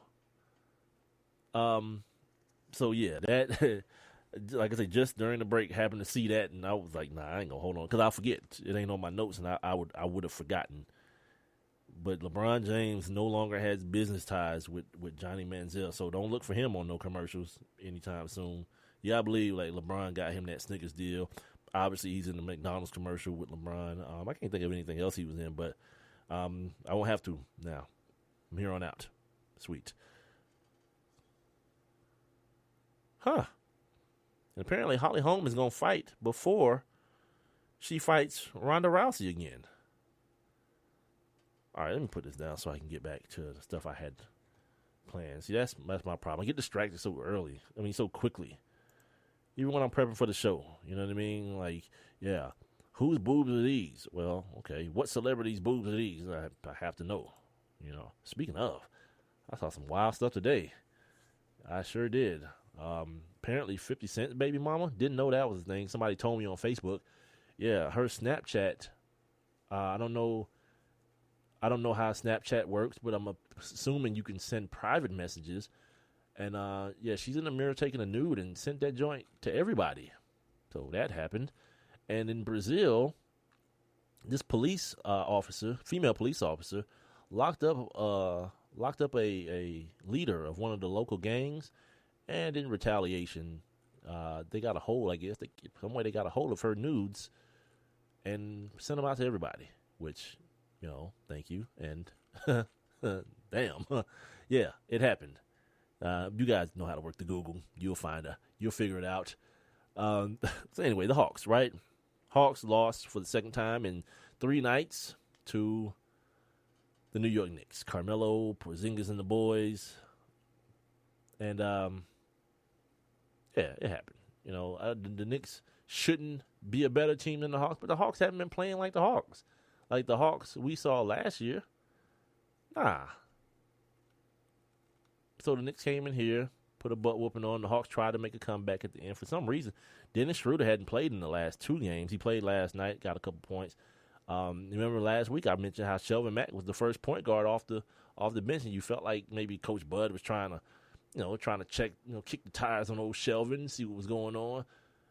But no one, they did that whole Belichick Spurs thing. Whatever happened, Schroeder didn't play the last 2 games. It didn't really make that much of a difference yesterday. They didn't play. They didn't win again yesterday. Tim Hardaway Jr.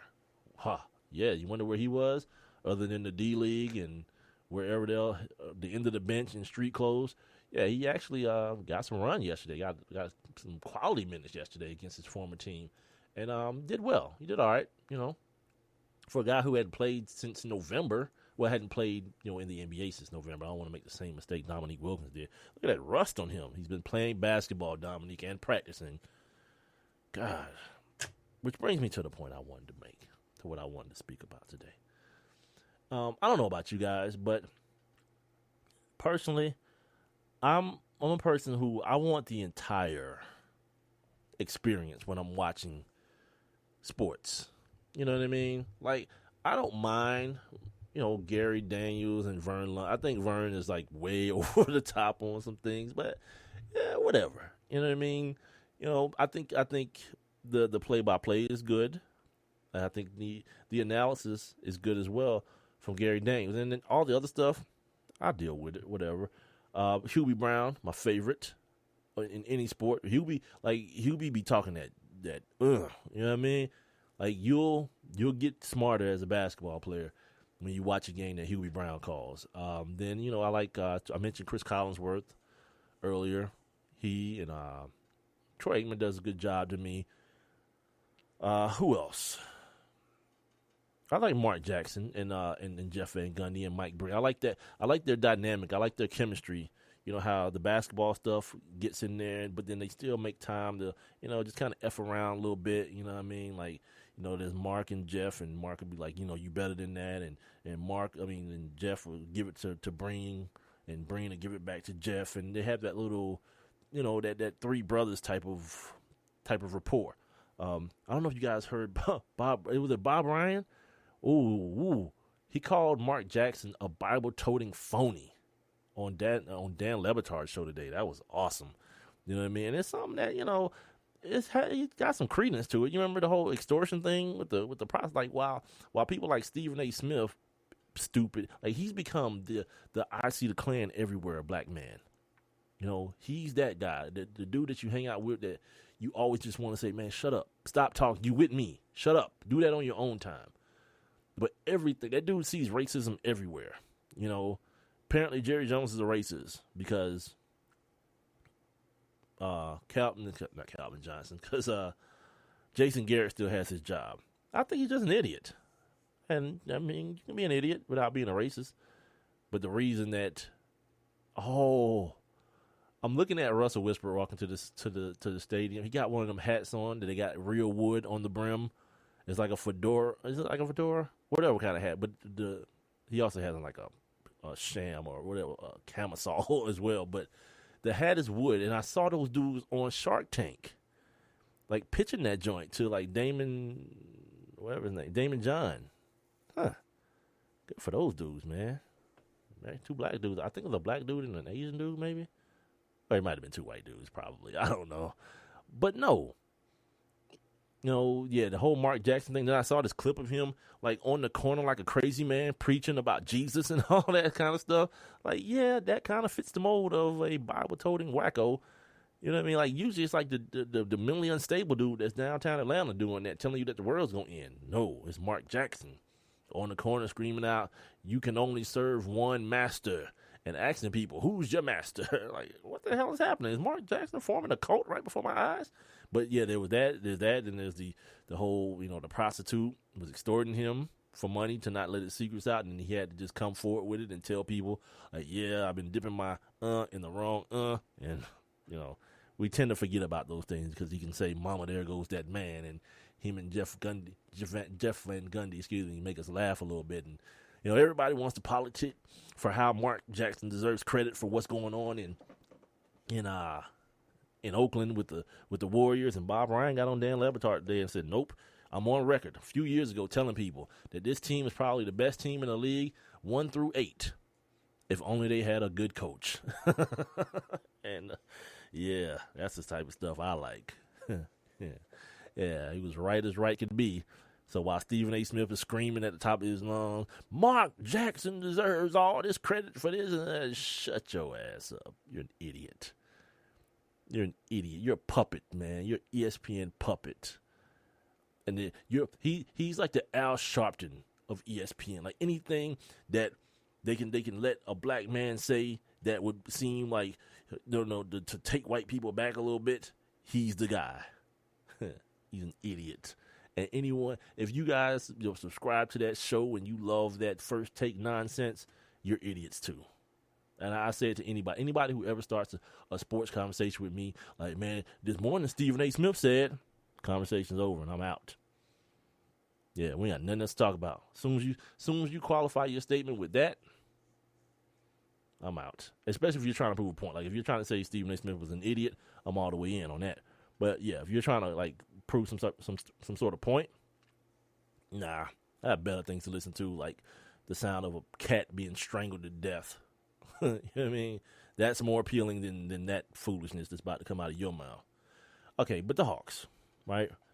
The Hawks have Dominique Wilkins, Hall of Famer, Atlanta Hawks great, wrong sport, and Bob Rathman, right? And, sometimes I listen and I'm like, man, Bob's doing some heavy lifting. Like, is there times where you can tell Bob is doing both, like explaining rules or explaining different sets, explaining different strategies, and Dominique just got these 2 or 3 word phrases. That's a bad shot right there, Bob. That's a heat check. It's Teague time. Like what the. Look, just tell him to leave and put all that stuff like on a replay machine, on a 360 machine, and just have Bob hit the buttons. Like I don't get anything. Like for every one insightful thing that Dominique Wilkins might bring to the table during the broadcast, like there's gonna be like 50 other things that he just leave hanging. See right there, I don't understand that defense right there, and then that's it. Why? What was wrong with it, Dominique? You're a perennial all-star Hall of Famer. You mean tell me you can't put into words what you're sitting there at courtside looking at? So that's a problem. And the other problem is this. Like, I understand local broadcasters, they have a certain affection for the team. They do a lot of we's and us and our ball and these type of things because, I understand they travel with the team. They show up at shoot-arounds. I'm assuming that Bob, not Neek, but Bob, watches a lot of film on the other team, so he knows what the hell he's talking about when he shows up. You can always tell that somebody's spoon-feeding Dominique. You can tell. Like, he says stuff that's like, wait, what? Like, sometimes it's like, I don't even believe he's watching the game. You know what I mean? Like during a replay, he was like, man, from our angle, what you mean from your angle? Everybody's looking at the same thing. You're looking at a monitor. I'm looking at my TV. At this point, there is no your angle. We're all looking. And what I'm talking about is last night during the game, during the waning moments of the game, Carmelo has he's ISO'd against Al Horford, and he takes Al to the rack, and Al swipes now, and his elbow hits the basketball, and the ball goes out of bounds, right? And, you know, it's one of those plays where it could have gone off of Carmelo's leg or something, so the referees go, and they take a look, right? So they go take a look, and immediately you see Al Horford swipe down at the ball is out on Al, right? And both of these dudes, like, I can't believe it. It's clear as day. How did they miss that? And I'm like, are we watching the same thing? I don't understand what's happening right now. Do they have like some sort of bad reception on like a bunny ears box TV or something, and I'm watching HD and they can't figure out, and it's blurry, what's happening? You know, back in the day, like the porn channels used to be like all scrambled up. If you turn your head a certain way, you could like catch a nipple or something. Yeah, like that. And then there was the thing with Porzingis and Kent Bazemore, and they blew it totally out of proportion. Like, oh, look at Carmelo escalating. Basically, Kent Bazemore wanted to run up on Porzingis, you know, like, Rook, don't try that mess here. And Carmelo was like, no, you ain't going to be running up on my dude like that. He walked up and kind of like shoved Kent Bazemore out the way. And that was it. You know, and like, from their perspective, the Hawks were just calm bystanders of the whole thing, and Carmelo was inciting a riot. I'm like, man, like I said, I understand. I understand the part of the game that you're in. You're part of the team. You're beholden to your allegiances to the guys that you see every day, and you travel on the team charter with, and all those good things. I understand, but you also got to be, you know, be straight with the people that are watching. Like, don't question or don't put into question the intelligence of the people who are watching. And you know, I know that's a hard thing to do here in Atlanta because there's a lot of that, and maybe that's where it comes from. You know, the way the fans act and react to things. Like, everybody's cheating on the home team. The referees hate the Atlanta teams, and for what reason? You know, these teams ain't never been great. The Braves, okay. But even with the Braves, you remember the infield fly rule that game, and people start throwing crap off the rafters and all that kind of foolishness. Putting aside the fact that the Braves had like 7 errors in one inning and whatever, they couldn't catch the ball to save their damn lives. Like, that had nothing to do with it. This rule is the reason that the Braves lost that 1-out, that playing game. Hell out of here, man! Y'all ridiculous. Y'all so ridiculous, man. But the Hawks, they've got the everybody's elixir for losing. They've lost 2 straight, once again, to the Knicks. And they've got the damn 76ers, the 4-win 76ers tonight. As I turn my television, let me see what the score is real quick. Whatever. Something's going on with this damn thing. I got one of those little, like, you know, the satellite boxes that they charge you $2 a month for every month. Like Comcast, and then I just got this thing on my phone. Comcast is taking 3 channels that I don't watch, but I don't care. Maybe it's the 76ers tomorrow. Sorry, they got the 76ers tomorrow. They take away channels from my package, but for whatever reason, don't look like my damn bill gonna go down none. Yeah, it's just robbery, man. This whole system's right. I'm gonna get like these damn millennials, and it's gonna be straight Netflix and Hulu for your boy. Believe that. It's coming. Yeah.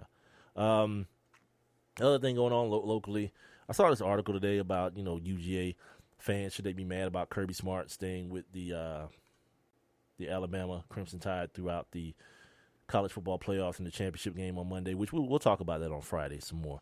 I ain't feeling no need to go into it. I no true storylines right now, other than the fact that I think Dabo Swinney and Nick Saban are both humongous, gaping, you know, buttholes. But that aside, yeah, the fact that, but what I found out is that as far as recruiting goes, it's a dead period right now anyway. And if you're an assistant, it's not like the NBA the NFL where a bunch of assistants are playing, and you got to take time out to interview them. There's certain times you can interview them, which I will talk about after the next break, as I talk about the Rooney Rule and the stuff that's going on in the NFL before we get up out of here tonight. So he's not really missing anything, and because of that. Because at first I was like, hell yeah, they should be mad. Hell, get in here and do your job, the job that you've been hired to do. But there is really no job to do. I mean, he still got to hire assistants and all that kind of stuff. But apparently, he was at the Georgia Bowl game against Penn State, and he was in the booth explaining that he's just got to manage his time, find a way to sit down with guys face to face, not just on the phone, and he's doing it. So, go Dogs. you guys don't understand that. Squidbillies. Google it. What else do I have here before I get? Oh, the Falcons. The Falcons, yeah. So the season's over with. Falcons have the number 17th pick overall. I told you guys I'll keep you updated with the mock drafts and whatnot. The latest mock draft from the Bleacher Report has the Falcons, speaking of UGA, taking Leonard Floyd, the defensive end linebacker out of UGA. That's got to be 2 years in a row a first-round pick spent on a pass rusher as opposed to developing one, man. And when you start doing that, when you start doubling up on picks like that, those are other things that end up setting the team back. This is why I'm a guy who says, wait and see if the Bills cut Mario Williams, because the last time Mario Williams was available, the Falcons, I keep doing that. They were in play, but Buffalo didn't let him leave the facility. And he got like $100-something million, which was a lot of money. Like he got like $100 million contract. I forget what the bonus money was, and that's really the guaranteed money. That's really the measure of the deal. But they ended up going with a guy named Ray Edwards, if you can remember who that is. He was a secondary pass rusher for the Minnesota Vikings before he got here, and he didn't really pan out. He ended up being kind of a malcontent in the locker room, and they cut him. They cut him even before his, I think, second season was over with. Then the next thing we saw out of old Ray was a YouTube video of him knocking looked like a school teacher or something out, trying to get his boxing career started. But you could tell the dude took such a dive, it wasn't even funny. It looked like a bad movie being made. You know what I mean? So yeah, that's the Ray Edwards story. This is One Mike with Big Mike. Tell you what, I'm gonna go to break here.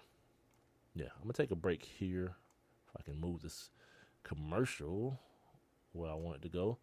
Yeah, I'm gonna take a break here, and then what I'll do, I'll come back, and I want to get into the Rooney Rule. I want to talk some NFL and get into the Rooney Rule and talk a little bit about and give you guys some of my thoughts on what exactly is happening right now and what happens every year. It's like a dog and pony show sometimes, you know what I mean? And for every guy who ends up getting a deal or getting a gig, like everybody wants to mention Mike Tomlin. You know how long ago that was? How long ago that Halley's Comet flew across the sky? But now what? We talking about Mike Shanahan. Like the Dolphins and the 49ers are interviewing that dude. You talking about a retread? My God. This dude ain't won a damn playoff game since the 90s? The early 2000s? Yeah, it's been like a decade. All right, I'm good. This is One Mike with Big Mike. Go Caleb! Come on, hit a homer, Jesse! Let's go, guys! Hey, did you guys know that kids who play sports earn more money when they grow up? Of course. I knew that. Hey, did you guys know that kids who read books have a bigger vocabulary? Oh, yeah, absolutely. Mm-hmm. Wow, jinx. Did you guys know that friendly children have more friends? Mm-hmm. Oh, yeah, mm-hmm. yeah. That's true. I knew that. Did you guys know that winter babies are better at music? Everyone knows that. Oh, yeah? Yeah, it's pretty obvious. Yeah, so obvious. Oh, hey, guys, did you know that most people think they're using the right car seat for their kid, but they're not? Huh, I didn't know that. I'm pretty sure I knew that. I'm pretty sure you didn't. Parents who really know it all know for sure that their child is in the right car seat at the right age and size. Visit safercar.gov/the right seat to make sure your child is protected. Brought to you by the National Highway Traffic Safety Administration and the Ad Council. When is the best time to talk to your family about staying in touch during a disaster. When floodwaters reach your door. When wildfires are engulfing the edge of your neighborhood. Or an earthquake is destroying buildings. When a tornado is tearing through town. Or a hurricane strikes. Or is the best time perhaps today? During a disaster, you may not be able to stay in touch with your family or friends as easily as you think. And it's not always as simple as using your cell phone. That's why now is the time to take action. Go to ready.gov/communicate and make your emergency plan today. Don't wait. Communicate. Brought to you by FEMA and the Ad Council.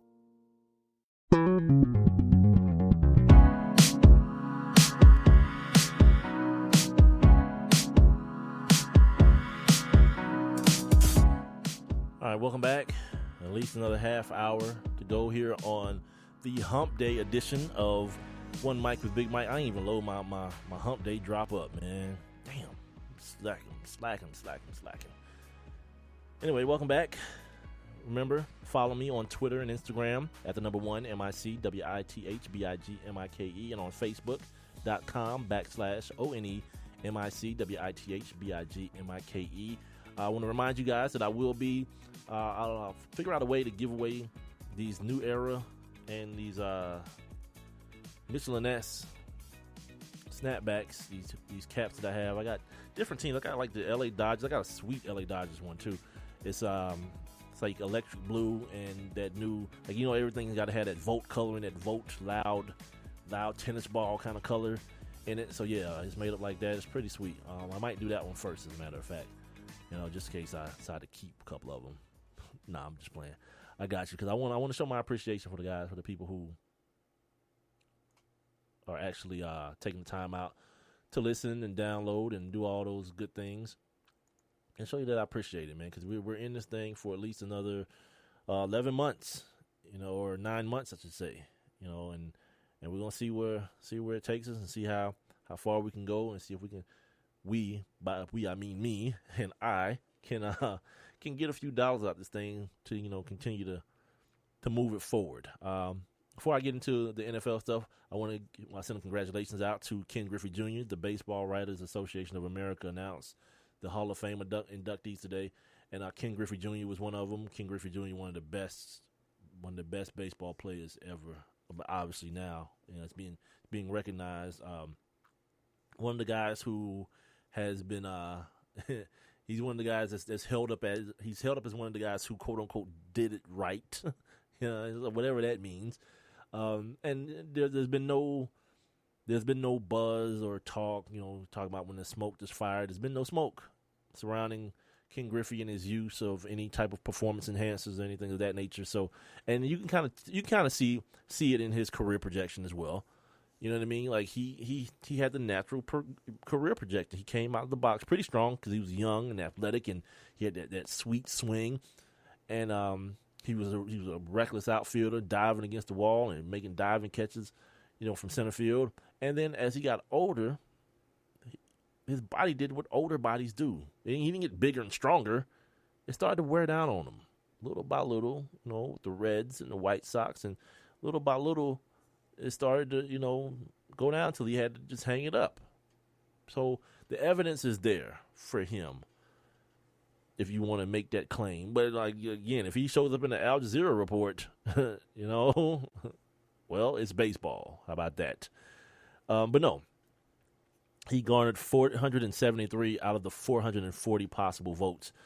He set a record, over 99% of the votes. But, like, after all I just mentioned, like, who are the three douchebags who didn't?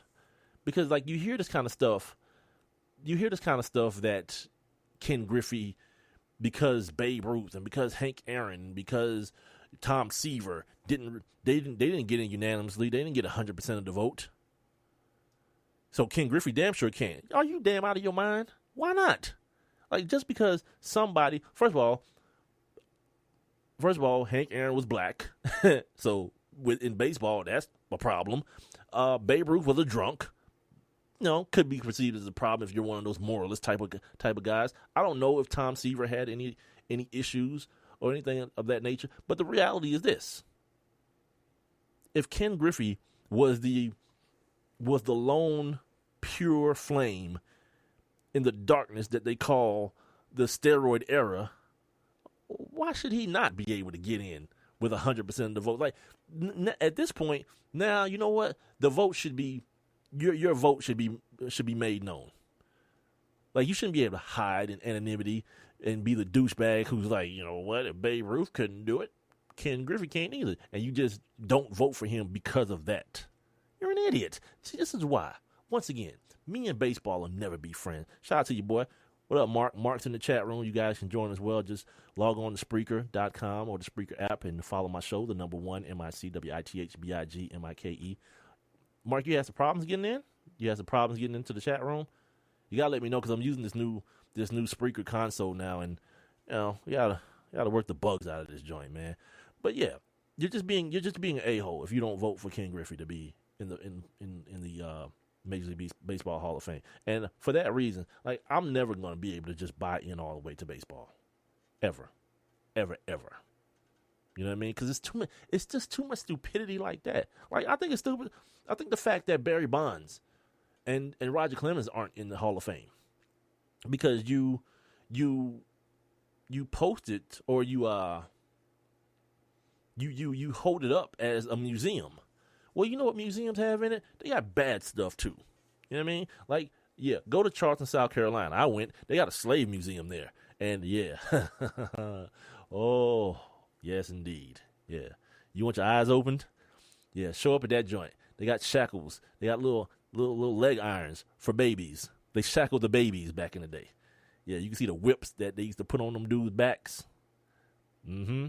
And how they had to refine the whip, because the first one they had was so brutal it would ruin the merchandise when they took it down to the market to sell it, which would be the slaves. I mean, yeah, real talk. So yeah, that's what museums have in them. That's why I'm always beefing with black folk, man, about, we got to change the name of this. We got to do this and do. You know what history has? A bunch of bad stuff, and you can't rewrite it just to fit because your feelings hurt. That bridge in Selma. Oh, we got to take the name down of that because he was a white supremacist. So what? He's a part of history too. He's just as much a part of American history as Martin Luther King is. They just don't, because history has to be that way. There has to be two sides of it. There has to be a Confederate, and there has to be what's the other one? The two armies. You know what I'm saying? I'm not a damn history major, but you know what the hell I'm talking about. The Confederate and the Union is what I'm trying to think of. Yeah, there's got to be both. That's what history is made of. Those are the things that make history. Like, Michael Jordan could be a great basketball player, but if there were no other teams and no other players to compare him against, what are we talking about? Yeah, it's the same thing, man. Same thing with baseball. Your history is your history. And your history is, you knew about it. Don't try to hide now. You knew. You came off that strike, and Mark McGwire's hitting balls. I read on this day a while back. He hit a ball like 550 feet. 550 feet. Barry Bonds is hitting home runs with broken bats. Come on. Come on. But, chicks love the long ball. All those commercials they had. Idiots. I mean, that's the equivalent of like the NFL running commercials. Well, actually not, because they did kind of like if you saw the concussion movie, you saw they showed the part where Tom Jackson and those boys doing that segment they had on Monday Night Football. You got jacked up, and they're like laughing at dudes stumbling off the field and dudes being knocked out cold. Now, yeah, you look back on that, and there's no fault of their own.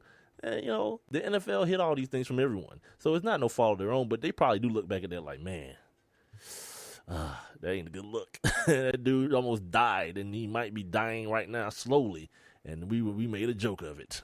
Ugh. Ugh. But anyway, before I get out of here, because I only got like 20 more minutes, I got to make sure I talk about something that I do it every year around this time. When all these damn coaches start getting fired and let go and all this kind of stuff. Well, I hate that term. You know what I mean? Like my last job, like get up and go to work job, yeah, I got fired. They ain't let me go because I ain't asked to leave. They fired my ass. Like people who try to like soften it, like, yeah, when I got let go, what did you ask to leave and they gave you permission? No, they fired your black ass. That's what happened. I got my ass fired. But no, there's some movement, a lot of movement going on now. Like recently, and I heard Colin Cowherd mention this earlier today, and it made sense to me, so I decided I could repeat it. That the fact that the NFL is so much more lucrative now. Like we always, like me personally, I like to credit the speed in which a coach can be fired on social media. Like the owners of teams and GMs can see like immediately, Kristaps Porzingis just missed a dunk. You can see immediately what the fans are thinking, and they get to voice, like the craziest, stupidest fans get to voice their opinions, and it starts to snowball. It happened here with Mike Smith, and this season kind of proved that sometimes you just wait that thing out. You know, it happened with Chuck Pagano in Indianapolis this year, where it's hard for me to say that because they got a drunk ass pill popping owner. So, like anything, they could have just caught him on the right day. But I was about to say Sean Payton too, but yeah, they're apparently people are thinking that Mr. Benson down there is all senile and old, and they want him to sell both of his teams. So maybe those two aren't really good examples. But what I'm trying to portray is that patience.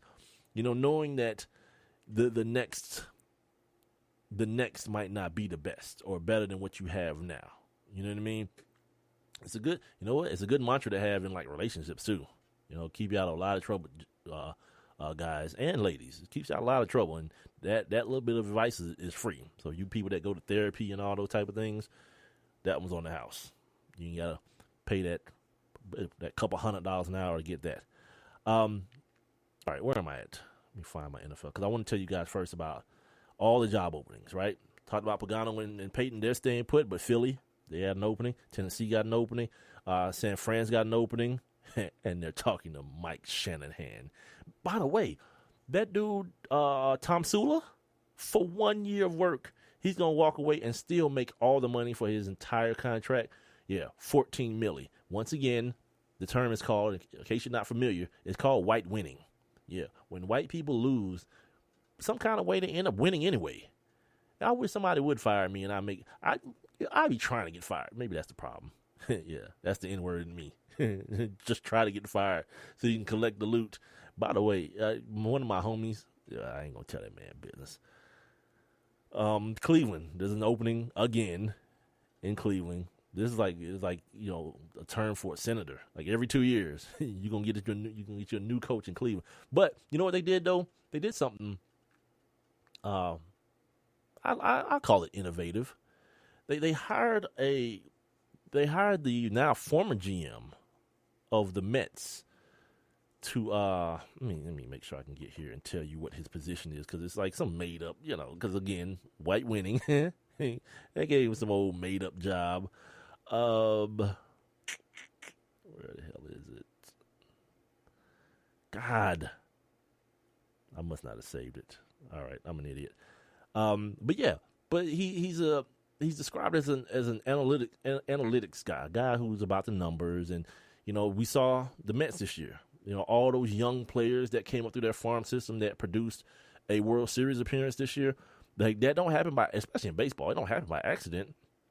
And he's the guy who is responsible, or one of the guys that's responsible for that. And he has ties to Mr. Hart that's down here running the Braves right now. They knew each other in Cleveland, so he has the Cleveland roots as well. So he understands the plight, the plight of that team, and he's there to help, man. And I'm interested to see what happens. They asked Bill Belichick about the analytics. I ain't really into that, and whatever. Shut up. Like my thing. If you're Cleveland, like for Bill Belichick, what you're doing works. But if you're Cleveland, and what you've been doing hasn't been working, yeah, do something different. Mix it up, man. and not do something different dumb, but it sounds like you're doing something different smart, because you have an owner in Jimmy Haslam who seems to be a very go with the wind, emotional guy. You know, like that whole narrative of him letting a homeless dude make his draft pick, that's the ridiculous, and that's that ESPN stupidness.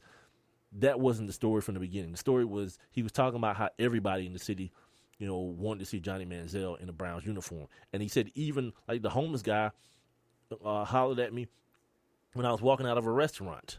Like there was a qualifier to it. You didn't just go down the street and ask some homeless dude like, who you think I should make? Who you think I should pick in the first round? No, that's ridiculous and stupid. But anyway, he's more of that guy. He's like Arthur Blank. He can feel the emotion and the tenor of the fan base. But now you got a guy who don't give a damn about names. You're just a number.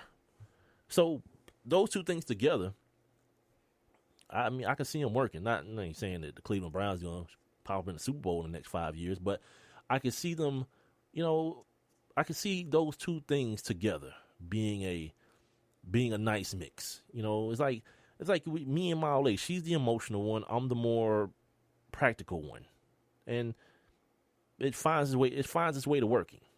You know, opposites attract and all that foolishness that people say. Yeah, all that. Job openings. That's where I was at. So I left off at what? Cleveland. The Giants. Tom Coughlin. Eli Manning crying at Tom Coughlin's exit speech.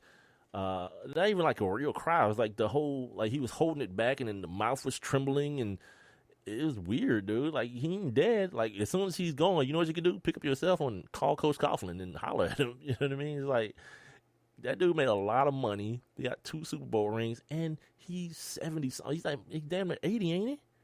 Yeah, man. At some point, man, like, I don't know what it is, but it's going to take one of these old geezers to, like, die on the sideline somewhere before somebody said, you know what?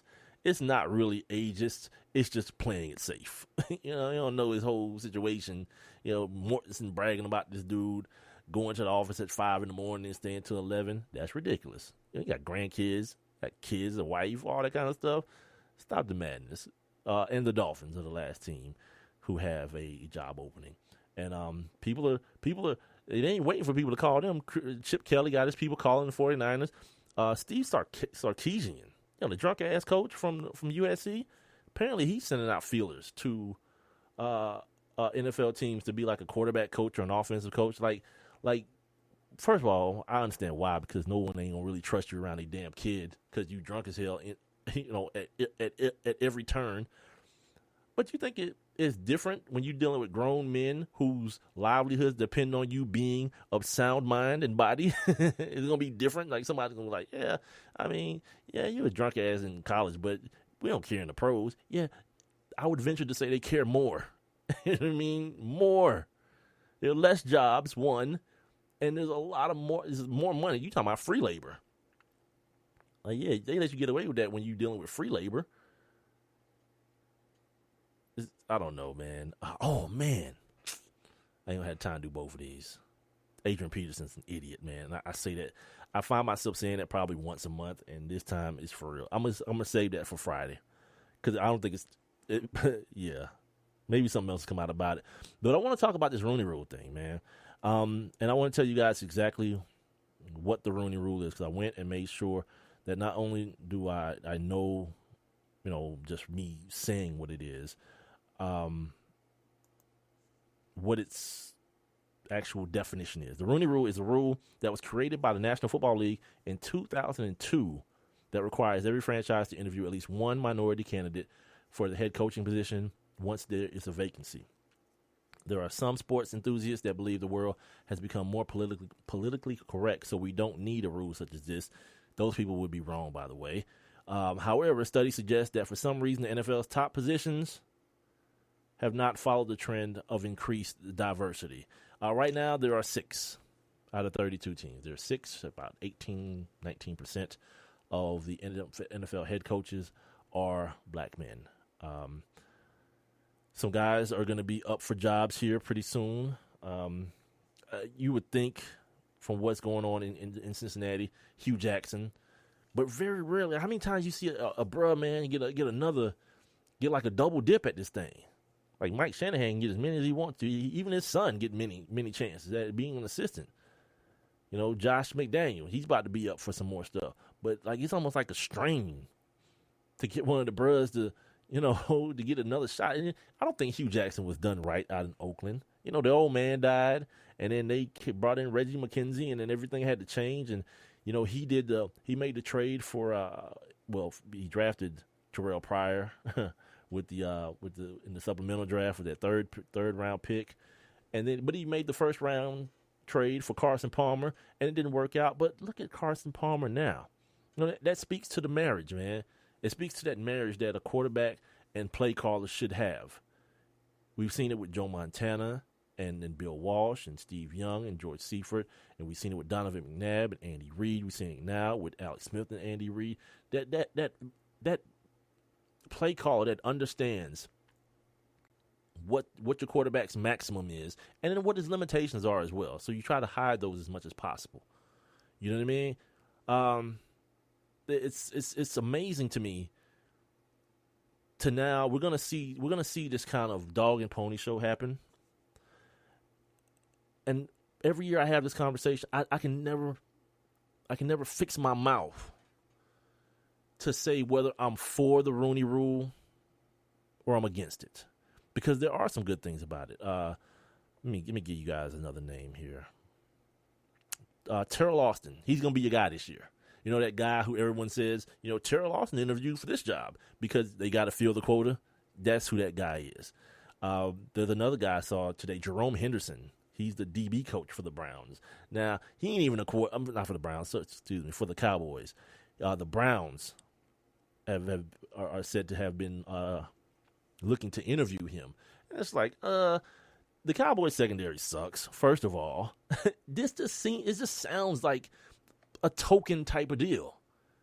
You know, when you start looking at people's credentials, like I said, Hugh Jackson, based on what's going on with Gio Bernard and Jeremy Hill and Andy Dalton and AJ and Sanu and those dudes, like, yeah, Hugh Jackson should get some look. You're not really hearing his name though, and don't give me that whole crap about him being in the playoffs. Do you know who else is in the playoffs? Yeah, Josh McDaniels is in the playoffs too. Don't give me that. Yeah, spare me. You know, spare me of the insulting my intelligence.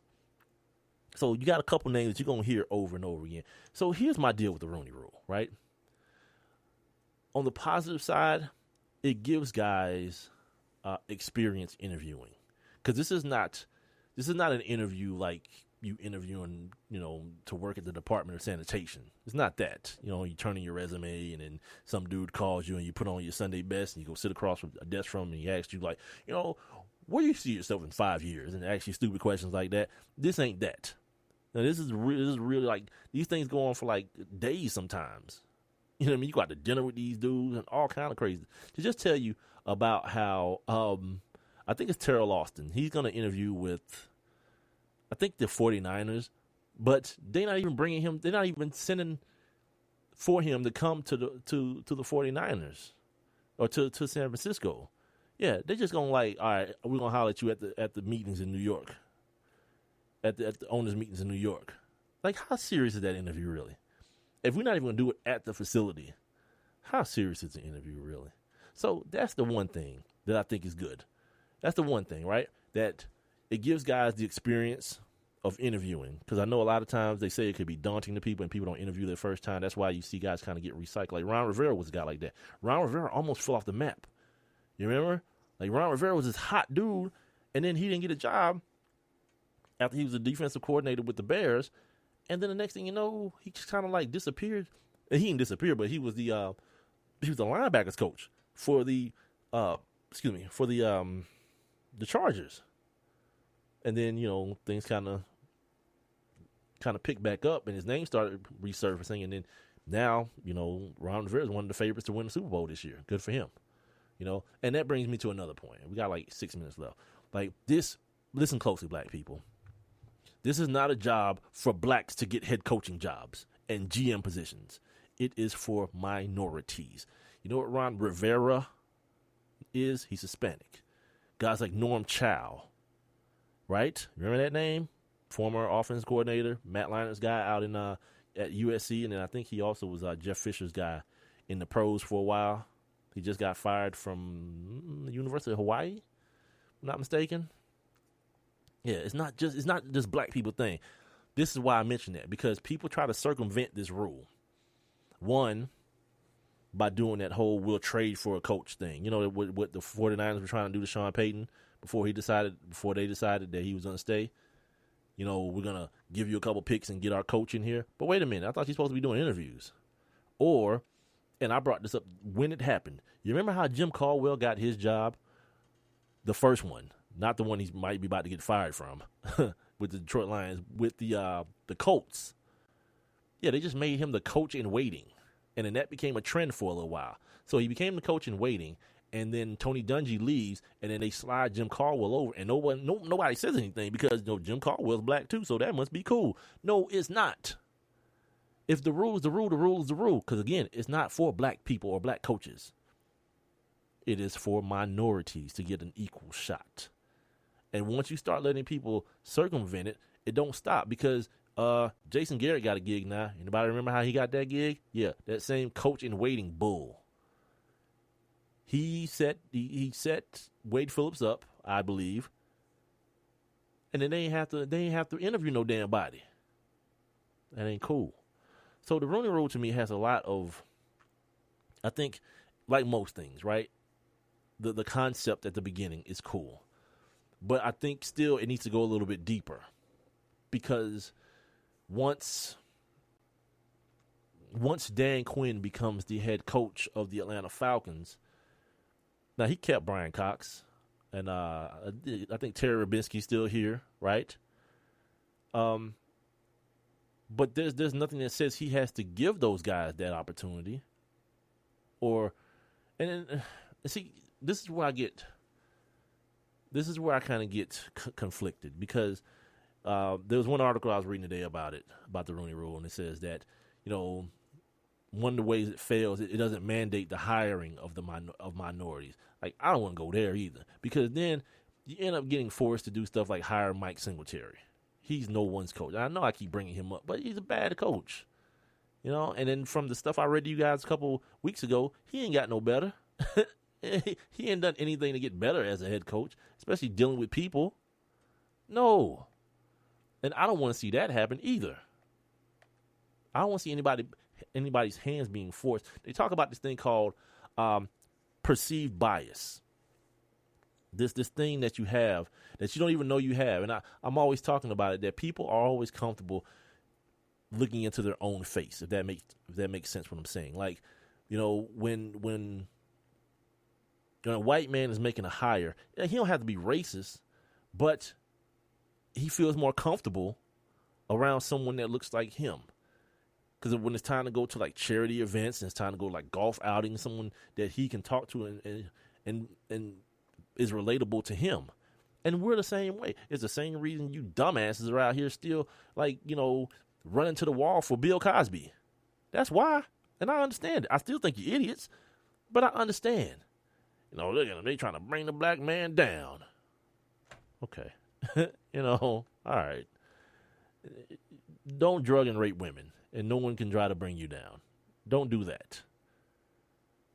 So I understand, and they talk about that's the spirit of the Rooney Rule, to kind of eliminate those biases that are there, even if you don't know that they're there. You know what I'm saying? Like, you have to sit in front of this guy. And even if, like in the case of Mike Tomlin, even if you don't have any intention on hiring him, who knows, man? Dude shows up and crushes it and makes you say to yourself, we're not going to get anybody better than this. I know he may not have been our guy or the guy who we've been reported to be favoring, but damn that, he's better. And it goes back to something that, like my parents, a lot of young black kids' parents tell them, like, you can't be as good. You got to be a certain amount better than your white counterpart in order to do the same, to be considered for the same position, same jobs. And time and time again, that's proven. And the NFL is no different. Well, not as players. No. The labor, no. Being black is enough. Being black and being at certain positions. You know what I mean? If you get caught up in that Kirk Cousins RG3 thing, yeah, you shut your mouth, black boy. Because this white boy who don't say nothing, and it's like his dad's a preacher and all that, yeah. And that ain't no knock. Kirk Cousins says completed 70% of his balls this year. But if you look closely at RG3's rookie year, he completed 70% of his balls too. So that's that. Coming back on Friday. Remember the new days, Monday through Friday, 7 p.m. You guys make sure you spread the word. Tell a friend to tell a friend. Shout out to my guy Mark Cooper, the ATL Falcoholics. They had a rough season this year. There's always next year, Mark. And then look, you're looking forward to April. Make sure I get some guys on here to talk to you guys about the draft, tell you guys what to look forward to. I'll be doing my reading and research as well to inform you guys about, what positions the Falcons may be looking at. I might holler at my guy D'Orlando, see what he thinks about the Falcons draft prospects. Do all that stuff coming up, man. Don't forget the giveaways are still on deck, too. The New Era and the Michelin S snapback. Some fitted giveaways. That'll go down as well. My man Hubie's going to be on. Yeah, just talking about Hubie. Hubie Brown, Oklahoma City and Memphis. We'll check that out here in a second. Don't forget, 10 o'clock, man. You guys got to check out American Crime on ABC, man. Make sure you guys check that out. I'm going to talk about it a little bit on Friday's show. This has been One Mic with Big Mike. I am Big Mike. Follow me on Twitter and Instagram, #1 MIC, WITHBIGMIKE. And we'll see you guys on Friday.